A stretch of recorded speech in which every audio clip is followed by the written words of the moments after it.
Assalamualaikum warahmatullahi wabarakatuh. Sahabat BMM, kembali lagi di BMM in Podcast bersama saya, Vanse Fadila.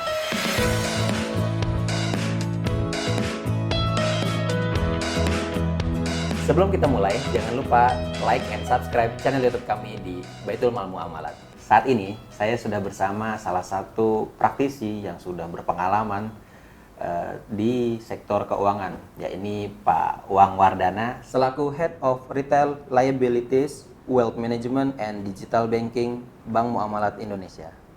Sahabat BMM, isi corona masih menjadi momok menakutkan bagi masyarakat dunia, terutama di Indonesia. Banyak sektor yang mengalami efek domino akibat isu corona ini. Salah satunya adalah sektor keuangan. Berdasar informasi, Indonesia juga mengalami koreksi pada kuartal kedua sampai keempat di tahun 2020. Nah, di tahun 2021 ini mungkin boleh dijelaskan Pak perkembangan ekonomi dari awal pandemi sampai saat ini. Baik, terima kasih untuk pertanyaannya. Yang pertama terkait dengan ekonomi di Indonesia. Jadi kalau kita lihat Indonesia itu terdampak COVID-19 ya, itu dari awal tahun 2020 yang lalu. 2020. Ya kisarnya di kisaran bulan Februari, Maret ya, kita di pertengahan kuartal pertama. Ya kita bersyukur di kuartal pertama tahun 2020 yang lalu posisi pertumbuhan ekonomi Indonesia itu masih positif. Akan tetapi kemudian dampak dari pandemi COVID-19 ini itu baru mulai kita rasakan ke ekonomi Indonesia itu di kuartal kedua, ketiga, dan keempat tahun 2020 kalau kita bicara 2020 ya. Baik. Dan itu memang pertumbuhan ekonomi kita itu mengalami koreksi yang cukup dalam, ya terutama di kuartal kedua tahun 2020. Awal mulanya pandemi. Hingga minus lebih dari 5%. Tapi kemudian di kuartal ketiga kita juga mengalami pertumbuhan ekonomi yang negatif dan kemudian ditutup juga di kuartal keempat juga kita masih dalam kondisi pertumbuhan ekonomi yang negatif. Jadi sebetulnya net-netnya di tahun 2020 yang lalu kita itu negatif 2,07%. Nah ini kalau kita lihat dampak dari COVID-19 ini memang cukup signifikan ya untuk Indonesia. Tapi kalau kita lihat memang penyebaran COVID-19 ini tidak hanya di Indonesia ya, tapi terjadi secara global. Betul, Pak. Jadi sebetulnya dampak yang terjadi di Indonesia itu tidak serta-merta hanya terjadi akibat melemahnya ekonomi Indonesia sendiri. Tapi juga berdampak dari melemahnya ekonomi secara global. Seperti itu. Berkesinambungan ya, Pak, berkesinambungan, betul. Karena kalau kita bicara masalah ekonomi, udah tidak bicara saja lagi masalah domestik, tapi kita bicara masalah global. Betul. Nah, itu yang terjadi. Nah, bagaimana di tahun 2021 ini? Kalau saya mengquote dari beberapa media itu memang harapan Bank Dunia terhadap pertumbuhan ekonomi Indonesia tahun 2021 ini sudah mulai positif sebetulnya. Ya, sekitar ya kurang lebih 4,4% ya kalau saya quote dari beberapa proyeksi baik itu dari Bank Dunia maupun Global Economic Prospect ya edisi Januari 2021. Nah, akan tetapi kalau kita lihat dampak, jadi itu kan kalau kita bicara langsung ya 2021 secara menyeluruh.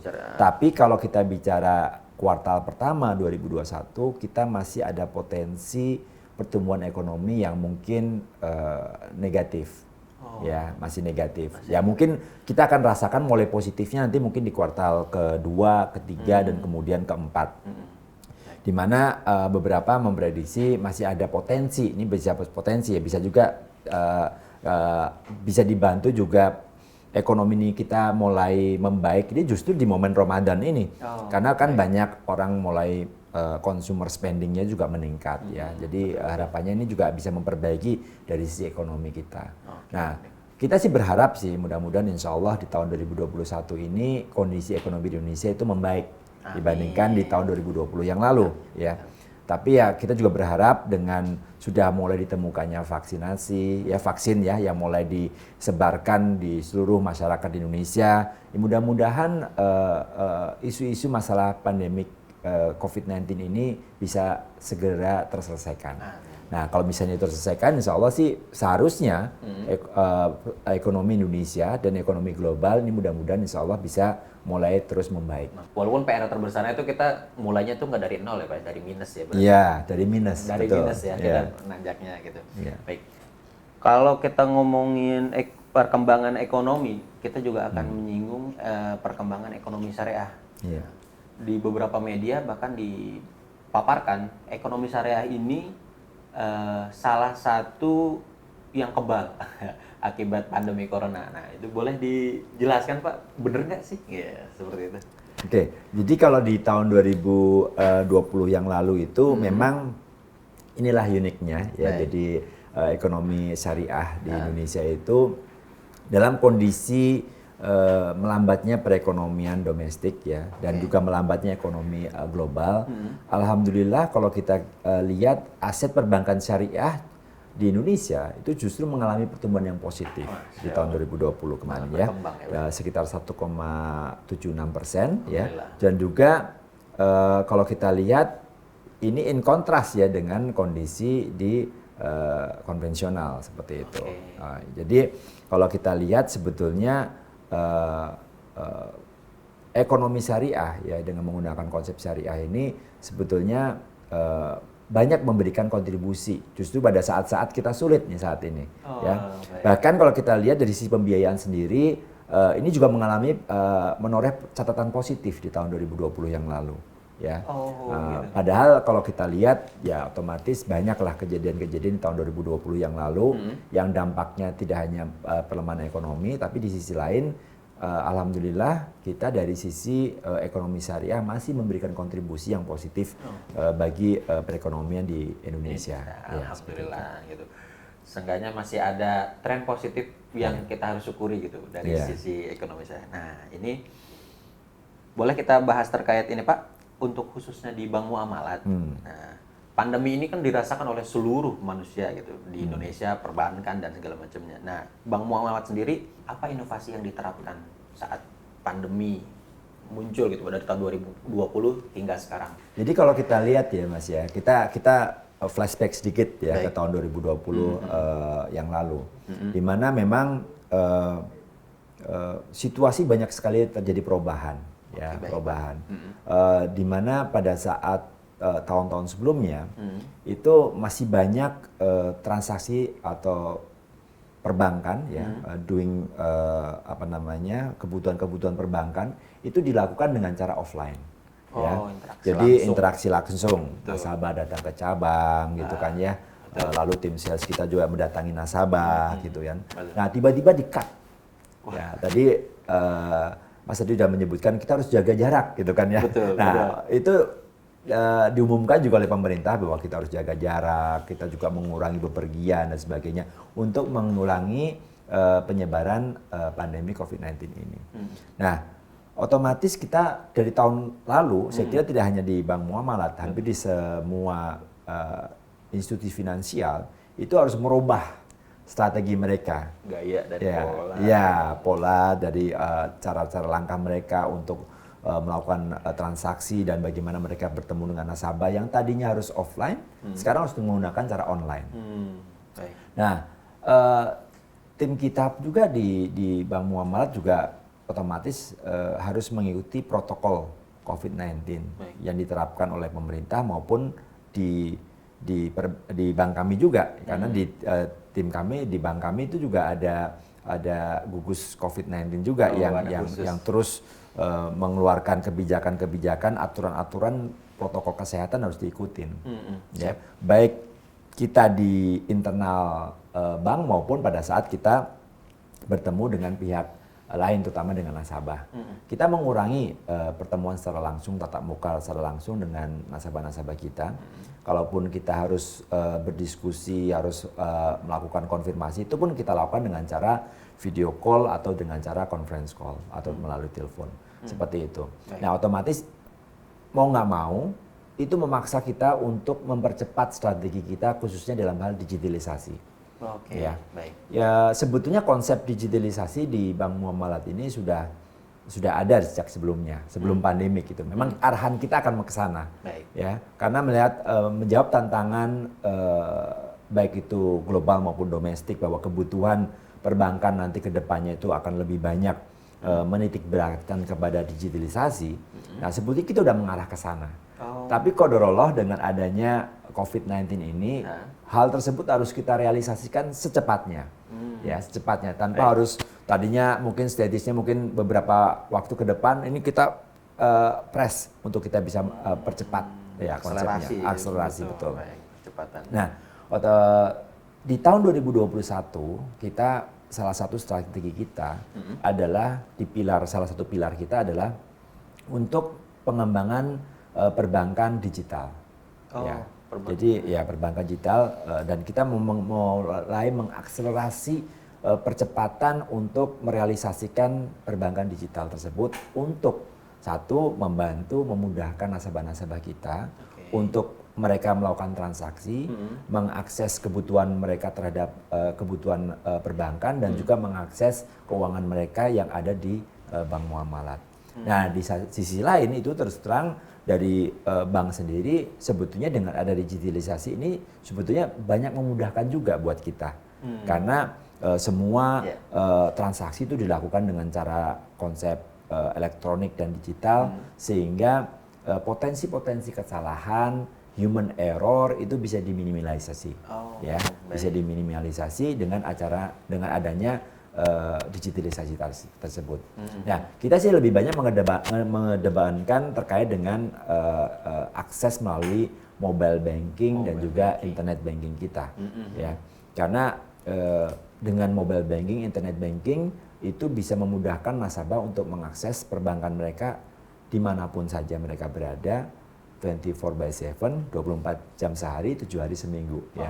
Mau melakukan transaksi transfer, mau melakukan pembayaran, mau melakukan top up, ya, hanya mereka dengan menggunakan gadget atau dengan menggunakan HP yang mereka miliki.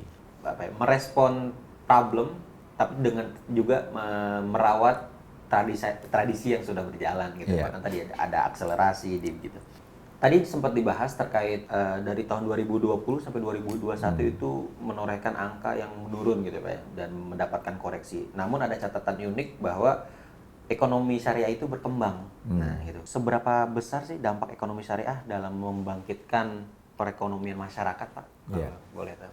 Oke.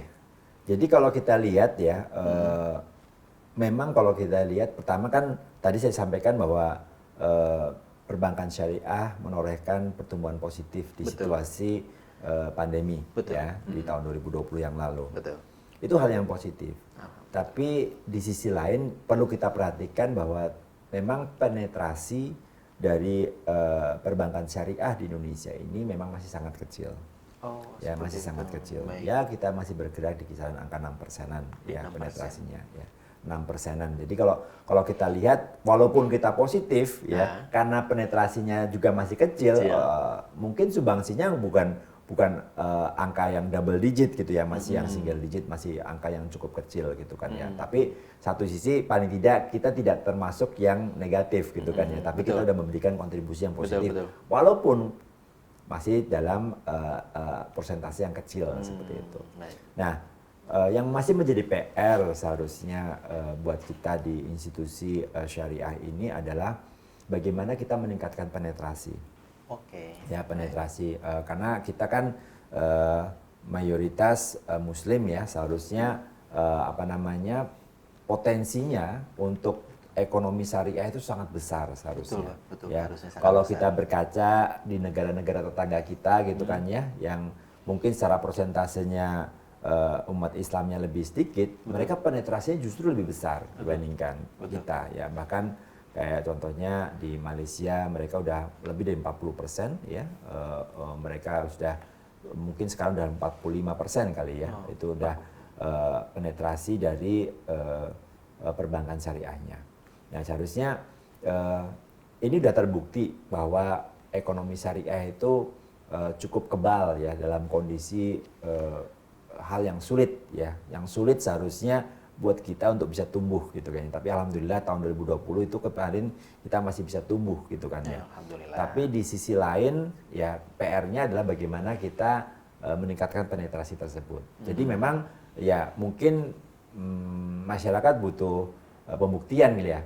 Wah, ekonomi syariah ini bisa memberikan dampak positif enggak seperti itu. Tapi kan kita udah melihat ya justru bahwa sebetulnya dengan konsep ekonomi syariah ini seharusnya kita lebih kebal dengan situasi yang memang kayak pandemi COVID-19 ini kan situasi yang ya boleh dibilang sifatnya tidak hanya domestik tapi juga global. Ya. Tapi kita juga bagaimana untuk bisa survive dalam kondisi situasi yang kurang menguntungkan seperti itu. Baik, Pak. Tren artis-artis yang bisa menggaungkan ekonomi syariah gitu. Ya entah itu dia menjadi endorse di perbankan ataupun di lembaga-lembaga zakat. Dari pandangan Bapak untuk tren itu. Ya. Kalau saya lihat saat ini banyak artis-artis, aktor yang mereka girohnya yang sangat besar gitu kan ya. Membantu mensosialisasikan terkait dengan ekonomi syariah. Betul. Ya. Kalau saya lihat dan kebetulan saya juga kenal gitu, ada beberapa artis aktor juga yang kebetulan juga tetangga saya gitu kan ya. Deket dong. Ya, jadi dan kebetulan kita pernah juga berkolaborasi ya dengan melakukan beberapa kali event gitu kan ya. Nah, saya bilang sih ini merupakan hal yang sangat positif. Ya, hal yang sangat positif ya. Karena apa? Karena mereka ini kalau saya bilang, masya Allah, girohnya mereka itu sangat tinggi gitu ya, sangat tinggi. Saya juga terus terang sangat apa ya? Jadi malu, minder jangan-jangan. Minder ya, maksudnya mereka, waduh, mereka ada kalau saya bilang udah cukup ini ya, cukup secara ekonomi mungkin mereka udah lebih gitu kayak, tapi jiwa sosialnya sangat tinggi, jiwa sosialnya sangat tinggi. Bahkan mereka mengajak rekan-rekannya sesama artis, aktor untuk ikut dalam suatu komunitas untuk sama-sama bagaimana menggerakkan ekonomi syariah tersebut ya. Dan juga bagaimana cara menggerakkan untuk mengetuk hati masyarakat untuk bisa lebih disiplin lagi, lebih lancar lagi dalam menyalurkan ziswafnya. Kalau kita bicara terkait ekonomi syariah, kayak nggak bisa terlepas dari instrumen zakat, infak, sedekah. Nah, itu juga kita akan coba bedah nih Pak. Instrumen tersebut kan bisa mendongkrak gitu ekonomi syariah. Apalagi saat ini kita alhamdulillah di tengah bulan Ramadan. Kalau orang bisa bilang bulan berbagi, nah seperti itu. Nah, zakat sendiri bisa menjadi salah satu faktor ya Pak. Ya, saya kira gini. Sebetulnya kan kita sebagai manusia, sebagai makhluk sosial ya. Betul. Sebetulnya. Fitrahnya seperti itu. Jadi sebetulnya ya kalau kita bicara masalah ziswaf ya, zakat, infak, sedekah dan wakaf, itu sudah merupakan bagian daripada kita ya sebagai manusia, sebagai makhluk sosial. Jadi sebetulnya kami di Bank Muamalat sendiri sangat mengencourage ya kepada nasabah-nasabah kami untuk bisa menyalurkan zakat, infak, sedekahnya melalui bahkan wakafnya melalui produk-produk kita juga. Ya. Bahkan kita juga ada instruksi ya yang misalnya nasabah memberikan kewenangan kepada pihak bank untuk langsung memotong zakat dari pendapatan ya nisbahnya seperti itu. Jadi otomatis nasabah langsung menerima udah bersih nih. Udah bersih. Yang diterima betul, udah diterima, udah imbal hasilnya diterima udah bersih. Kenapa? Karena udah dipotong zakat tadi. Yang nanti langsung kita salurkan. Ya, salurkan salah satunya melalui Baitul Mal Muamalat tentunya. Ya nanti Baitul Muamalat akan menyalurkan kepada yang berhak ya seperti itu. Kalau misalnya dari sisi pengelolaan keuangan gitu, rumah tangga ataupun saya lah misalnya milenial gitu, boleh nggak dikasih tips and tricksnya Pak untuk menghadapi saat-saat pandemi seperti ini? Ya, oke.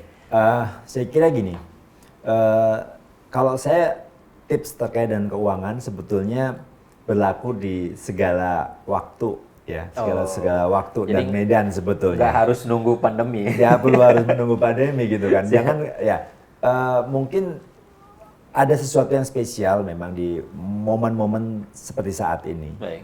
Tapi sebetulnya di dalam pengelolaan keuangan ini, jadi seperti saya bilang tadi, kalau kita mau berzakat jangan menunggu pas Ramadan saja. Betul. Kalau udah waktunya kita harus berzakat ya berzakat gitu. Betul. Tidak, kalau kita mau melakukan hal yang baik tidak harus kita tunda gitu ya. Secepatnya itu lebih baik lagi justru. Baik. Nah, baik lagi terkait dengan tips tadi. Ini tips sebetulnya berlaku umum gitu kan ya.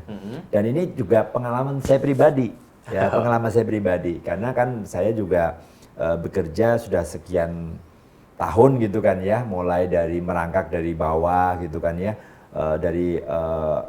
pada saat itu income saya hanya pas-pasan gitu kan ya, terus kemudian ya alhamdulillah bergerak terus tumbuh dengan sesuai dengan tugas dan tanggung jawab saya. Nah, kalau saya pengalaman saya dulu, konsep saya berpikir ya pada saat dulu saya waktu masih muda gitu ya, waktu awal-awal saya masih punya gaji awal gitu kan ya. Saya betul berpikir bahwa oke, konsep tabungan itu penting. Ya, menabung itu penting untuk hal-hal, terutama hal-hal yang emergensi atau untuk kebutuhan-kebutuhan yang jangka panjang di kemudian hari. Tapi cara saya berpikir pada saat itu adalah bagaimana? Yaitu saya menabung, ya setelah saya menerima gaji misalnya di akhir bulan gitu kan ya, menerima gaji. Setelah saya melakukan spending, ya melakukan pengeluaran, baru sisanya saya tabung. Oh, tabungan itu hasil setelah di pengeluaran. Pengeluaran, gitu baik. kan ya. Nah, itu saya lakukan selama beberapa tahun di awal saya bekerja. Tahun-tahun pertama. Ya, lalu kemudian saya kebetulan di-hire di perusahaan yang lain. Dan kemudian ya alhamdulillah, qadarullah gaji saya naik pada saat itu. Alhamdulillah. Saya berpikir, waduh, gaji saya naik, berarti saya bisa spend lebih banyak, berarti saya bisa mulai saving lebih banyak saat ini. Ternyata tidak. Kenapa? Karena konsepnya yang tadi awal, saya spend dulu baru saving. Nah, biasanya kalau kita nambah uang pendapatan, ya kalau konsepnya seperti itu, biasanya lifestyle juga ngikutin. Ya, kebutuhan bertambah seperti itu kan ya. Betul. Nah, biasanya kalau konsepnya kita nabung setelah kita spending, ya biasanya suka apa? Sisanya udah ya boleh dibilang habis gitu. Namanya kan ya. sisa pasti nggak banyak ya, Pak? Sisa pasti nggak banyak gitu. Akhirnya saya mencoba untuk ya saya belajar dari teman, saya belajar dari buku, belajar dari beberapa orang-orang yang memberikan inspirasi kepada saya terkait masalah bagaimana cara kita berinvestasi, bagaimana cara kita menabung. Jadi konsepnya adalah sebenarnya adalah pada saat kita menerima uang, menerima gaji, ya atau pendapatan apakah itu, seharusnya kita justru disiplin, kita saving dulu, baru spending. Bukan spending dulu baru saving, tapi saving dulu baru spending. Ya otomatis saving ini juga harus kita ukur juga ya. Jangan kita misalnya, kita saving 80% misalnya. Nah 20% ya kalau cukup untuk cash flow kita. Nah akhirnya kita hidupnya menderita, nggak juga seperti itu gitu kan ya. Nah tapi memang kita harus punya target. Misalnya kita spend, kita saving 10-20% misalnya. Yang 80% misalnya kita pergunakan untuk kebutuhan kita hari-hari seperti itu. Tapi kita harus disiplin. Bila perlu kita harus punya rekening terpisah, rekening investasi terpisah, di mana kalau tadi sebelum saya spending udah langsung dipotong duluan. Ya seperti itu. Nah spending yang kita keluarkan ini jangan lupa dari 80% yang spending tadi juga harus ada bagian-bagian yang harus kita salurkan untuk yang sosial tadi. Ya. Tetap nabung untuk di dunia dan nabung di akhirat. Iya, supaya ada juga tabungan yang 80% ini bisa kita kita masing-masing harus punya target. Karena hidup tanpa target ya hambar sebetulnya. Kita nggak tahu tujuan kita arah mau kemana gitu ya. Nah, mau berapa kita mau sedekahkan gitu ya. Jadi jariah kita nanti di kemudian hari gitu kan ya. Jangan lupa di dalam kita melakukan penyaluran untuk kebutuhan kita, ingat antara kebutuhan dan keinginan. Nah, ini orang suka lupa nih antara kebutuhan dan keinginan. Pak. Iya. Nah, mungkin kita utamakan yang kebutuhan dulu. Ya. Needs ya. Jadi needs itu sesuatu hal yang tidak bisa kita elak. Ya kebutuhan baik itu mungkin kalau kita udah punya anak udah kebutuhan pendidikan ya ya pokoknya makanan dan sebagainya untuk kita bisa hidup gitu kan ya. Nah baru kita kalau ada yang lebih baru kita bisa bicara masalah keinginan. Karena kalau kita bicara keinginan, nggak akan pernah ada cukupnya, Mas. Oh. Tidak akan pernah ada cukupnya. Benar. Wah, misalnya saya punya handphone satu, kelihatannya handphone yang itu keren juga nih. Belilah yang itu. Padahal nggak ada kebutuhan, cukup satu, gitu kan. Ya, kita nggak mungkin terima telepon langsung 2 gitu atau 3 sekalian, kan nggak mungkin gitu kan. Betul, Jadi betul, Pak. kita lihat dari sisi kebutuhan. Satu lagi, Mas, terkait dengan tips tadi ya. Jadi terkait dengan tadi saya sudah sampaikan bahwa terkait dengan berapa yang harus kita saving dan apa yang harus kita spending. Tapi jangan lupa juga di dalam saving tadi kita harus memikirkan juga kebutuhan terkait jangka pendek, menengah dan panjangnya. Oh, itu menjadi faktor. Itu penting juga karena kan ini gini, jangan sampai kita salah setting ya. Misalnya kita ada kebutuhan jangka pendek, ya jangka pendek itu 1 tahun ke depan misalnya. Ya, tapi kita masuk ke dalam instrumen investasi jangka panjang. Nah, misalnya tahun 5 tahun lebih, misalnya 10 tahun, 20 tahun. Nah, nanti kita ada gap di situ. Ya, ada gap. Nah, ini harus hati-hati juga. Jadi cermat betul. Jadi apalagi kalau misalnya kita ada keluarga muda gitu kan ya, punya anak gitu kan, ini kita harus atur nih kapan dia masuk sekolah SD-nya, lalu kemudian SMP-nya, SMA-nya, kuliahnya. Itu kan kebutuhan-kebutuhan yang secara bertahap ya, mulai dari jangka pendek, menengah dengan panjang. Nah, otomatis pemilihan instrumen-instrumen investasinya itu juga harus disesuaikan. Baik, terima kasih banyak Pak Wang, tips and tricksnya untuk sahabat BMM, semoga bermanfaat ya. Jangan lupa like, comment, and subscribe di channel YouTube BMM Baitul Mal Muamalat. Saya Fansa Padilla dan Pak Wang undur diri. Sampai jumpa di BMM It Podcast selanjutnya. Assalamualaikum warahmatullahi wabarakatuh.